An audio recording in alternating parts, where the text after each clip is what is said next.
Hello, welcome back. We are into a very interesting topic. As you all can see, मैंने एक बहुत मस्त colourful heart बना रखा हुआ है, काला पीला काला नीला लाल. सो हमने लास्ट लेक्चर में हार्ट ख़त्म किया था, इंट्रोडक्शन टू हार्ट ख़त्म किया था. And today we are going to start the topic called external structure of heart. But इसके पहले कि हम एक्सटर्नल स्ट्रक्चर ऑफ हार्ट पढ़ें, I am just quickly revising कि हमने लास्ट टाइम क्या किया था. ओके, सबसे पहला point, heart is also called as cardiac, right? Done. It is mesodermal in origin. फिर it is present in a cavity called mediastinum. फिर पाउ किलोज की कैपेसिटी होती है फीमेल्स में और 300 ग्राम कैपेसिटी होती है मेल्स में.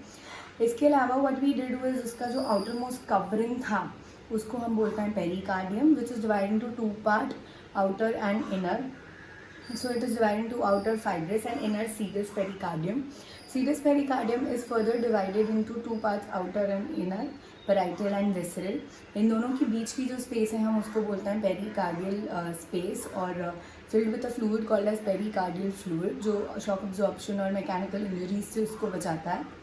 इसके अलावा what we did was again inner walls of the heart. So it is made up of 3 walls: epicardium, myocardium and endocardium. If you remember, हमारा जो विसरल लेयर था उसको हम एपिकार्डियम भी बोल रहे थे, जो कवरिंग का इनर मोस्ट लेयर था और वॉल का आउटर मोस्ट लेयर था. मायोकार्डियम जो कार्डियक मसल से बना हुआ है, जो रिलैक्सेशन और कंट्रैक्शन में हेल्प करता है. And endocardium the inner most layer, जो स्पोमस एपिथेलियम से बना हुआ है और प्रोटेक्शन में हेल्प करते हैं, एपी और endo. In this way we finished our all the introduction to heart. अब we are going to talk about detail में all the topics of the heart. तो हमारा सबसे पहला टॉपिक जो है, जो आज हम पिक कर रहे हैं, वो है external structure of heart. Heart externally कैसा दिखता है? तो to begin with, if I would say, आप लोग देख रहे हो that heart is the size of one's own fist. It's a conical organ जो ब्रॉड है बेस के यहाँ पे और नैरो है एपेक्स के यहाँ पे, tilted towards the left. It is in the centre of your hollow cavity mediastinum. Heart is divided into 4 chambers, जैसे आप लोग देख पा रहे हो, नंबर 1, नंबर 2, नंबर 3, नंबर 4, और नंबर 1, नंबर 2, नंबर 3, नंबर 4, दोनों में से कोई भी नंबरिंग चलती है. So it is divided into 4 chambers. जो ऊपर के जो चेम्बर्स हैं उनको हम बोलते हैं सुपीरियर चेम्बर्स, और जो नीचे के चेम्बर्स हैं उनको हम बोलते हैं इंफीरियर चेम्बर्स. ओके, ऊपर के चेम्बर्स को हम बोलते हैं सुपीरियर चेम्बर्स, नीचे के चेम्बर्स को हम बोलते हैं inferior chambers. These superior chambers are also called as atria और एट्रियम, और ऑल्सो नोन एज ऑरिकल्स. ठीक है, 3 नाम हैं तीनों का. ये जो ऊपर के 2 चेम्बर्स दिख रहे हैं आप लोगों को, ये जो ऊपर के 2 चेम्बर्स हैं, इनको हम बोलते हैं एट्रिया, एट्रियम या ऑरिकल्स. 3 नाम है, तीनों का मतलब सेम है, एट्रिया, एट्रियम या ऑरिकल्स. ये जो लोअर या इंफीरियर के 2 चेम्बर्स हैं, इनको हम बोलते हैं वेंट्रिकल्स.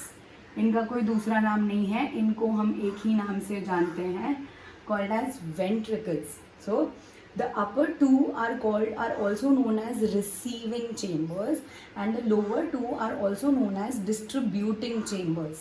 ठीक है, so I will repeat again. Heart is a conical organ divided into 4 chambers. The upper 2 chambers or the superior chambers are called as atria, atrium या auricle, and the lower 2 chambers inferior chambers are called as ventricles. Talking about और atrium, atria या auricles, इनको हम बोलते हैं receiving chambers, क्योंकि ये लोग ब्लड को रिसीव करते हैं बॉडी से और लंग्स से. वेराज इंफीरियर या वेंट्रिकल्स को हम बोलते हैं डिस्ट्रीब्यूटिंग चेम्बर्स, क्योंकि इनमें से ब्लड बाहर जाता है बॉडी को या फिर लंग को. In this way these 4 chambers are divided into right atrium, left atrium, right ventricle, left ventricle. अब ये बहुत आसान है याद रखना कि राइट कहाँ आएगा और लेफ्ट कहाँ आएगा, ये बहुत कन्फ्यूजन होती है. Supposedly this is my heart. Okay, so my right side of the heart will be my right side, my left side of the heart will be my left side. अगर इस heart को मैं निकाल के paper पे ले लूँ, अगर इस हार्ट को मैं निकाल के बोर्ड पे ले लूँ, तो मेरा राइट साइड जो होगा वो राइट साइड ही आएगा, जो मेरा लेफ्ट साइड होगा वो लेफ्ट साइड आएगा। So it's as simple as this. आप लोगों का राइट और लेफ्ट उल्टा होता है, हमारे राइट में हार्ट का लेफ्ट आता है, हमारे लेफ्ट में हार्ट का राइट आता है। So do not get confuse, simple याद रखना, अगर मैं मेरे दिल को उठा के नोटबुक में डाल दूँ तो मेरा राइट साइड कौन सी तरफ आएगा, तो ऑटोमेटिकली आप समझ जाओगे कि आपका राइट साइड इस तरफ और आपका लेफ्ट साइड उस तरफ आएगा। इन दिस वे आपके एट्रियम या ऑरिकल डिवाइडेड है राइट एट्रियम और लेफ्ट एट्रियम में, and your ventricles are divided into right ventricles and left ventricles. Done. इसके अलावा what we see is the atrium and the ventricles are divided by each other. ये लोग एक दूसरे से भी डिवाइडेड है।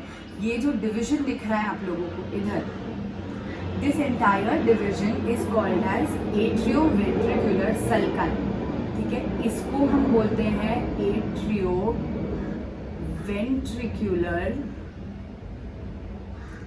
सल्काई। विल रिपीट अगेन, ये जो एट्रिया और वेंट्रिकल्स डिवाइड होते हैं एक दूसरे से, उस डिवीजन वाली लाइन को हम बोलते हैं एट्रियोवेंट्रिकुलर सल्काई, या फिर इसका दूसरा नाम है एट्रियोवेंट्रिकुलर सेप्टम। ठीक है, आप लोग एट्रियोवेंट्रिकुलर सेप्टम भी बोल सकते हो, सल्काई भी बोल सकते हो, और एट्रियोवेंट्रिकुलर ग्रूव भी बोल सकते हो। तो हम क्या करेंगे, हम सिर्फ एक ही नाम लिखेंगे और वो है एट्रियोवेंट्रिकुलर ग्रूव, और इसको दूसरा नाम दिया गया है और वो है कोरोनरी सल्कस। ठीक है, इसका दूसरा नाम है coronary sulcus. So now just remember this, atria और वेंट्रिकल्स एक दूसरे से डिवाइडेड है by a single section called as coronary sulcus या एट्रियोवेंट्रिकुलर ग्रूव सल्काई सेप्टम। हम याद रखेंगे कोरोनरी सल्कस या atrioventricular groove. Okay, moving ahead, दोनों एट्रियम डिवाइडेड है एक दूसरे से इंटर ऑरिकुलर सेप्टम से, बट ये इंटर ऑरिकुलर सेप्टम अंदर की तरफ है, बाहर नहीं दिखता है, इसलिए हम उसको एक्सटर्नल स्ट्रक्चर में नहीं लेंगे। बट दोनों वेंट्रिकल्स जिससे डिवाइडेड है, जिसको हम बोलते हैं, ये यहाँ पे मैं लिखूंगी, जिसको हम बोलते हैं इंटरवेंट्रिकुलर सेप्टम, इंटरवेंट्रिकुलर सेप्टम या इंटरवेंट्रिकुलर सल्काई।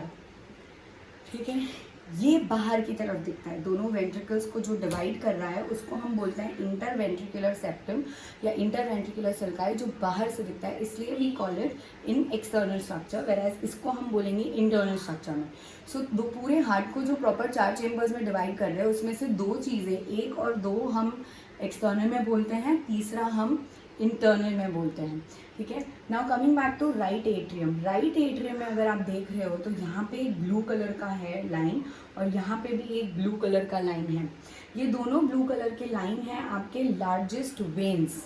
ठीक है, these blue colour lines are largest veins. What are they called? I am just writing them here. This is called as superior vena cava, superior vena cava, जो blood पूरे body से अंदर की तरफ throw करेगा, और इसको हम बोलेंगे इंफीरियर वेना कावा। इनको हम बोलेंगे इंफीरियर वेना कावा, जो ब्लड, इसकी ओपनिंग इधर है, पूरे बॉडी से हार्ट में लेके आता है। तो if it is a when, क्या अगर सुपीरियर वेना कावा और इन्फीरियर वेना कावा वेन है, इसका मतलब ये लोग कैरी कर रहे हैं deoxygenated blood. That's the reason why मैंने वो ब्लू कलर में लिखा है और ब्लू कलर में बनाया है।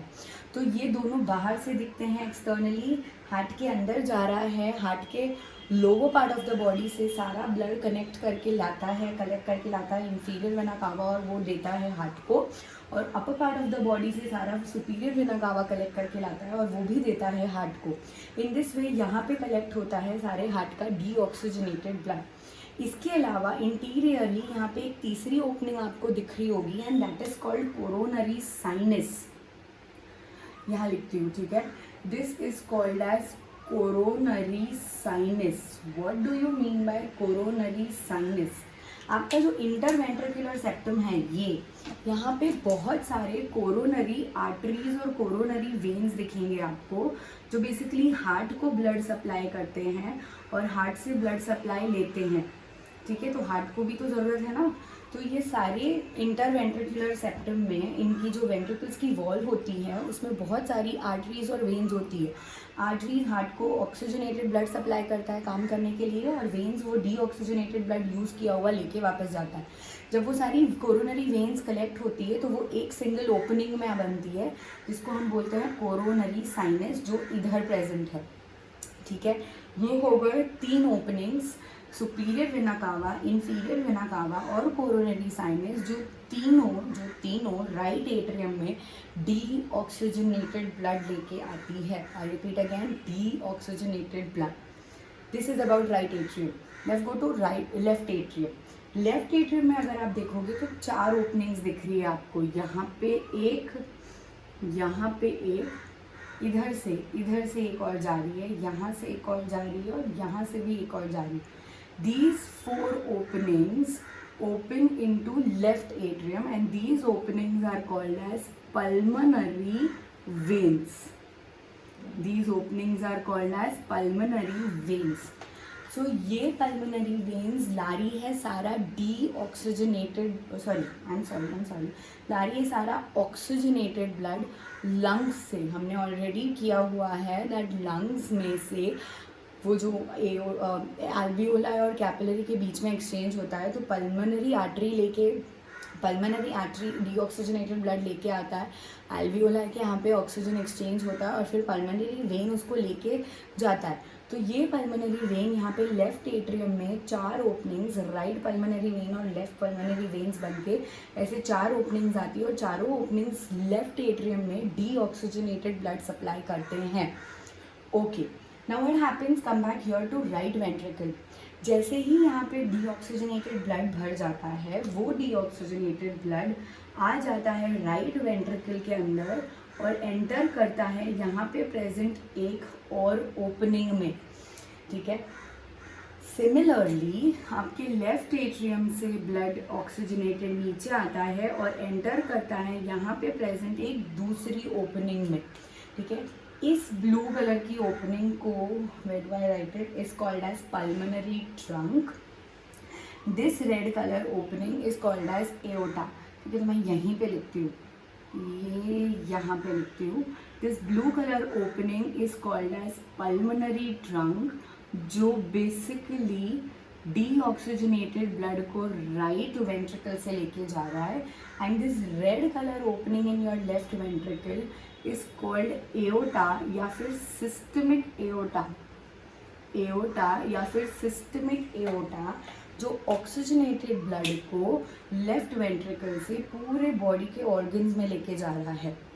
इन दिस वे आपका डीऑक्सीजनेटेड ब्लड बॉडी से राइट एट्रियम में कलेक्ट होता है, यहाँ से फिर यहाँ आता है राइट वेंट्रिकल में, राइट वेंट्रिकल में से फिर pulmonary trunk, okay, pulmonary trunk is also called as pulmonary aorta, ठीक है। ये जाता है राइट, और ये इसको राइट बोलते हैं, right pulmonary trunk, left pulmonary trunk, और लेके जाता है लंग्स के पास इस डीऑक्सीजनेटेड को ऑक्सीजनेटेड करने के लिए।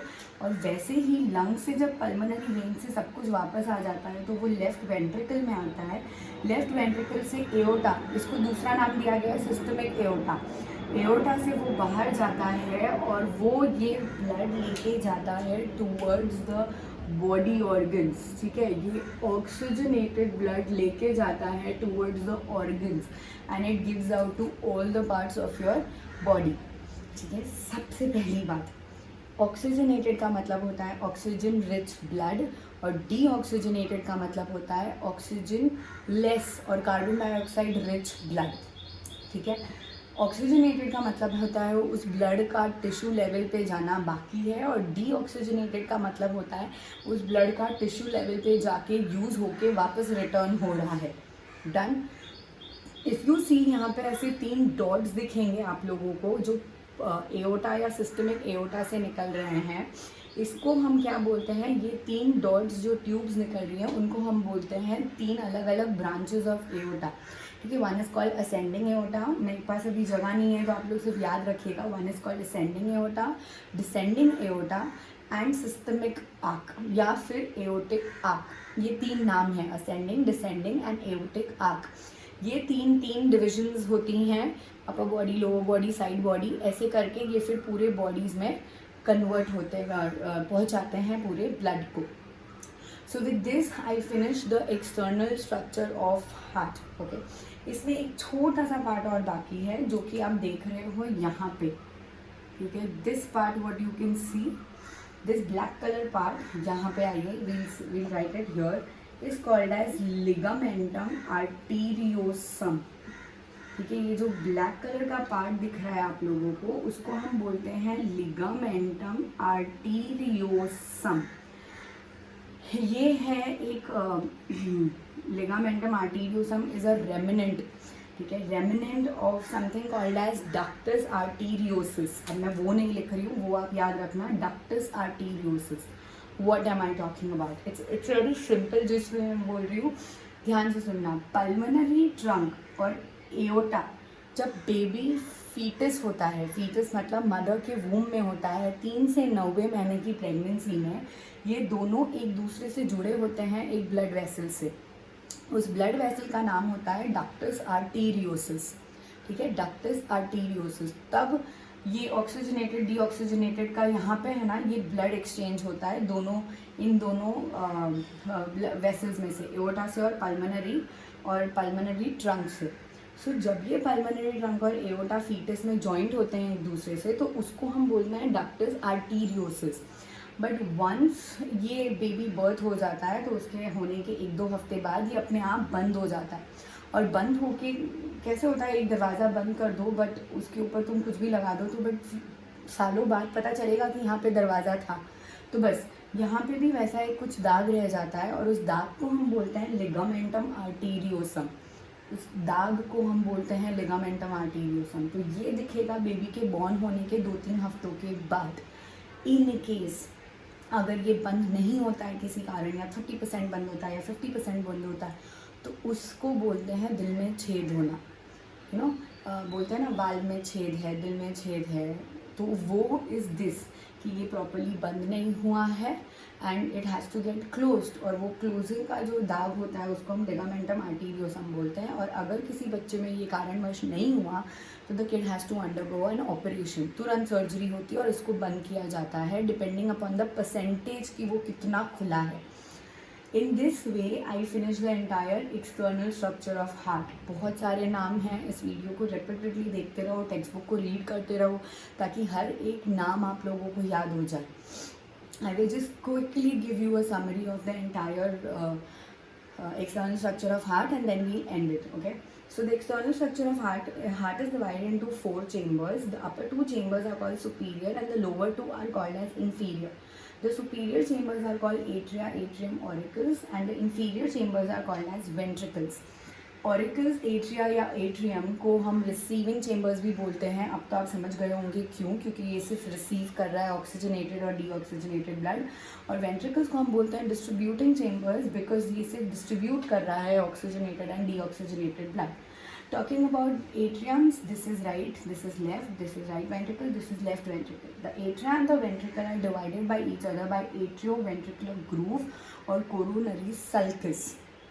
Atrioventricular groove or coronary sulcus, whereas the 2 ventricles are divided by interventricular septum or interventricular sulci. In sulci के बीच में you will find a lot of coronary arteries and veins जो heart को blood supply करता है, वो सारे जुड़ के एक ओपनिंग में होते हैं जिसको हम बोलते हैं कोरोनरी सल्कस, जो राइट एट्रियम में प्रेजेंट है। इसके अलावा राइट एट्रियम में ऊपर से एक ट्यूब आ रही है जिसको हम बोलते हैं सुपीरियर वेना कावा, जो upper half of the body का टोटल डीऑक्सीजनेटेड ब्लड लाता है, और नीचे हाफ में इंफीरियर वेना कावा जो यहाँ ओपन हो रहा है, जो lower half of the body का डीऑक्सीजनेटेड ब्लड लेके आता है। डन। ये सारा ब्लड आता है राइट वेंट्रिकल में। राइट वेंट्रिकल में प्रेजेंट है एक और ओपनिंग जिसको हम बोलते हैं पल्मोनरी ट्रंक या पल्मोनरी एओर्टा, क्योंकि ये पल्मोनरी के पास जा रहा है, लंग। तो ये सारा डीऑक्सीजनेटेड ब्लड पल्मोनरी ट्रंक से आगे जाता है लंग्स की तरफ, which is divided into right pulmonary trunk and left pulmonary trunk, right ventricle. Talking about left atrium में प्रेजेंट है 4 ओपनिंग जिनको हम बोलते हैं पल्मोनरी वेन्स जो लंग्स से आ रही है, जो ऑक्सीजनेटेड ब्लड कैरी कर रही है। ये ऑक्सीजनेटेड ब्लड जाता है लेफ्ट वेंट्रिकल को, जिसके पास एक और ओपनिंग है जिसको हम बोलते हैं एओर्टा। ये एओर्टा एक बड़ा सा आर्टरी है जो बाहर की तरफ जाता है और अपने और ऑर्गन्स ऑफ द बॉडी को कम्प्लीटली ब्लड सप्लाई करता है। ये एओर्टा 3 पार्ट में डिवाइडेड है, which is called ascending, descending and systemic aorta और एओर्टिक आर्क। ये 3 ब्रांचेस होके फिर आगे और 3 ब्रांचेस बनती हैं और इस तरीके से पूरे ब्लड के पूरे बॉडी के ऑर्गन्स को ब्लड सप्लाई करती है oxygenated. In this way the right side of the heart deals with deoxygenated blood and the left side of the heart deals with oxygenated blood. इस बीच में we have a small covering small connection which is connecting systemic aorta and pulmonary trunk and this part is called as ductus arteriosus of foetus. ठीक है, जो फीटिस में open होती है, tube होती है, वेसल जो इन दोनों को कनेक्ट करती है। बट द मोमेंट ये बच्चा बर्थ लेता है तो 2-3 हफ्तों बाद ये ऑटोमेटिकली बंद हो जाती है और वो जो पीछे रेमिनेंट का मतलब होता है वजूद कि यहाँ पे कुछ था, उस रेमिनेंट का नाम हम बोल देते हैं लिगामेंटम आर्टीरियोसम। ठीक है, in this way we finish the entire external structure of heart. I hope you understood. In case of any query, please let me know. Do read your textbook very well and see the pictures अच्छे से. You need to know the diagrams of external and internal structure of heart, so practice that as well. Till then, thank you so much. I'm stopping here, and you all stay healthy, stay safe, and keep studying. Thank you.